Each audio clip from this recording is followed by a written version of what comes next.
The fourth photograph was taken after I had already gone home. That was the detail I could not explain away.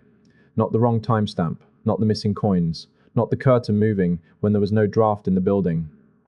The fourth photograph showed me standing in the booth at 2014 in the morning, looking over my shoulder at someone who was not there yet. You are listening to Ghost Stories by Rupert Harcourt. Subscribe, like, comment. This is an original fictional ghost story. It is not a true account. It is called The Photo Booth Printed Tomorrow. I worked nights in a council building that had too many names. On the front sign it was called the Civic Services Centre. On the pay slips it was the Customer Access Hub. Everyone who actually worked there called it the old library, because that was what it had been before they stripped out the shelves, put in interview rooms, and pretended the high windows did not still make it feel like a place for silence. My job was simple.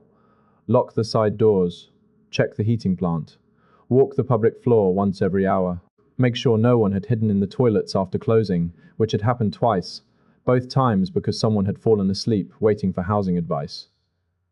At the back of the public floor, beside the benefits computers and a machine that printed queue tickets, there was a passport photo booth. It was old. Blue plastic, white seat, grey curtain. The kind that gave 4 photos for £6 and always made people look as if they had just been told bad news. It had been out of service for months. There was a paper sign taped to the glass that said, "No cash, card only," which was already wrong because the card reader had never worked. Under that, someone had stuck a second sign from facilities, A4 paper, laminated, offline, do not USE. The booth still had power. That was the first odd thing. At night, when the rest of the public floor went dark, its little instruction panel stayed lit. A small green rectangle in the black, SIT S straight. Look forward. Do not smile. I used to hate that last line. There are plenty of signs that feel different after midnight. Wet floor signs, fire exit signs, do not enter signs. But do not. A smile, glowing by itself in an empty building, had a nasty authority to it. On the first night, I ignored it. On the second night, I noticed the curtain was closed. That was not how it was left during the day. Cleaners always pinned it open with a plastic clip so the floor could dry under the stool. At 12,006, on my first walk, it was open. 1,003, it was closed. I wrote it in the logger's curtain loose in booth. Then I pulled it back. The stool was empty. The wall behind it was the same pale blue it had always been. There was a smell inside, not mold exactly, but warm dust and old electricity. I clipped the curtain open and carried on. At 2014, the booth flashed. 4 bright pulses, so sharp they lit the ceiling tiles. I was at the desk by then, eating crisps and trying to watch a training video with the sound off. The flash made the monitor blink. I looked across the public floor and saw the green panel change. Proxening. That was all it said. Then the slot at the side of the booth made the dry little mechanical cough every photo booth makes when it is pushing out a strip. I should have phoned facilities straight away. Instead, because it was my building at night, and because night security turns every strange noise into a private test, I walked over. The strip was hanging halfway out of the slot. 4 photographs, all blank white, not overexposed faces, not glare, not printer failure with stripes and blocks. Just 4 perfect white rectangles with the date and time printed at the bottom in black. 2014. I put the strip on the desk, wrote photo booth printed blank strip in the log, and went back to the training video. At 3012, another strip printed. This time the first 3 photos were blank. The 4th showed the public floor. No person, no booth curtain. Just the floor. As if the camera had been taken out of the booth and pointed through the building from somewhere high above the queue ticket machine. The photograph was small, but the detail was good. I could see the waiting chairs, the posters about council tax, the clock above reception. The clock in the photograph said 3010.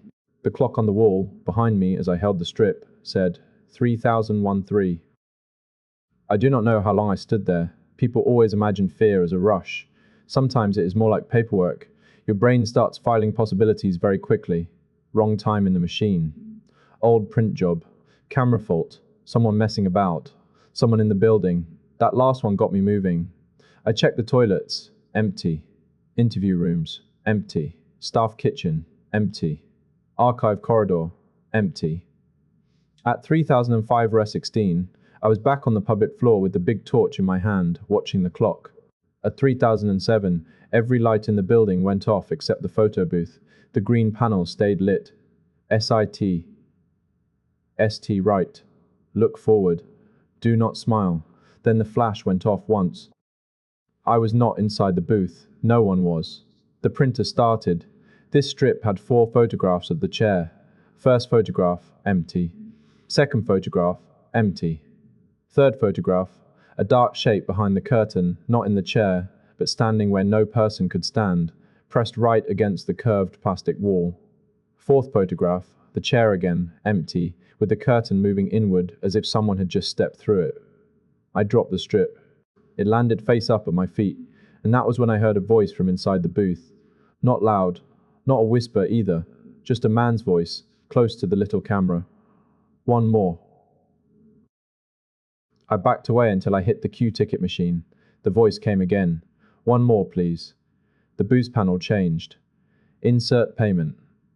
I stood there with the torch shaking in my hand while the machine waited for coins it could not take and a card reader that did not work. Then something inside the coin slot clicked. £6 in coins dropped into the return tray, one at a time.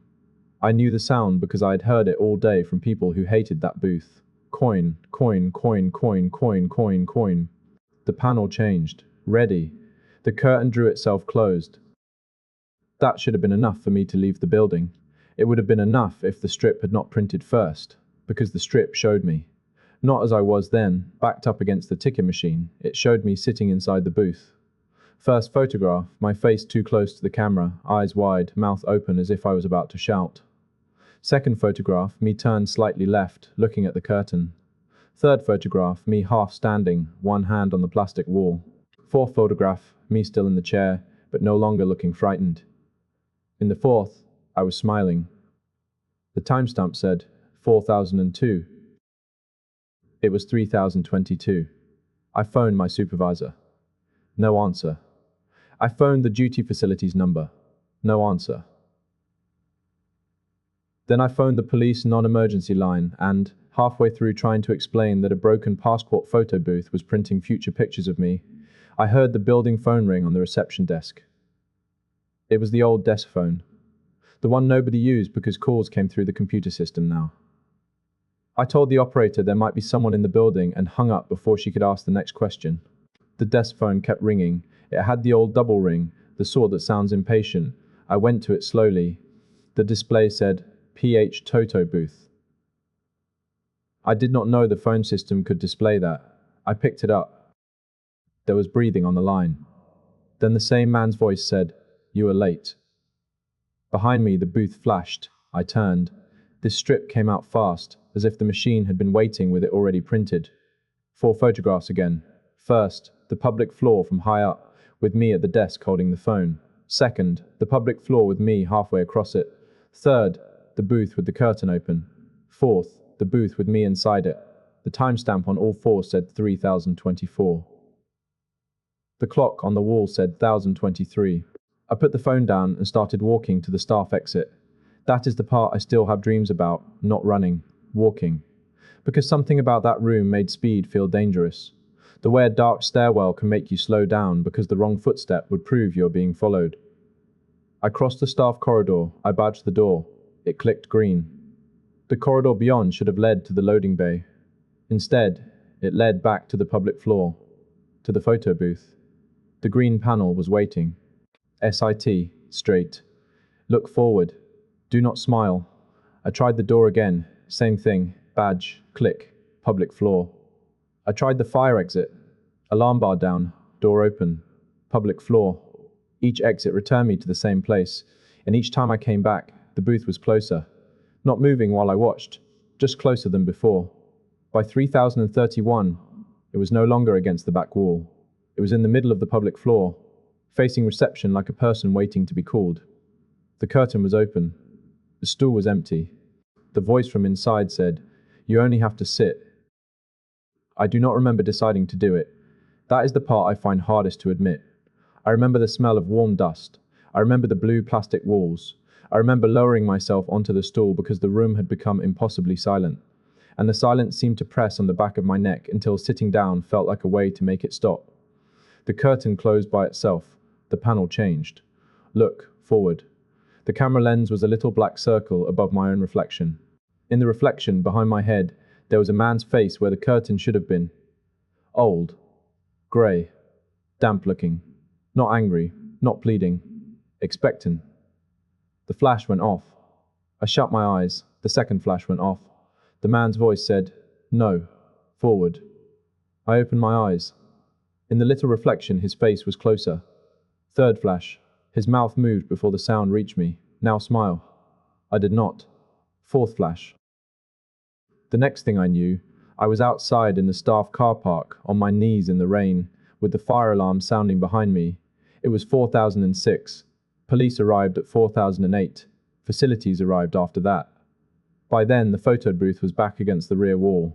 Curtain clipped open. Offline sign taped neatly to the front. The technician said the machine could not have printed anything. There was no paper in it, no ink ribbon, no cash box, no active network connection. He opened the side panel to prove it. Inside, where the printer should have been, there was a bundle of old photograph strips, tied with a rubber band. He handed them to my supervisor before I could see them properly, but I saw enough. Dozens of people, maybe hundreds, all sitting on the same white stool, all looking into the camera, all trying very hard not to smile. I resigned the next day. 3 weeks later, a council letter came to my flat asking me to return my security pass. Inside the envelope, folded behind the letter, was one final photo strip. 4 photographs. First, my flat door from the hallway outside. Second, my hand opening the door. Third, me looking down at the envelope. Fourth, the inside of my living room, taken from behind me. There was no date on that strip, only a time. 02-114. I moved out before nightfall. The old library is still there. The sign on the front has changed again.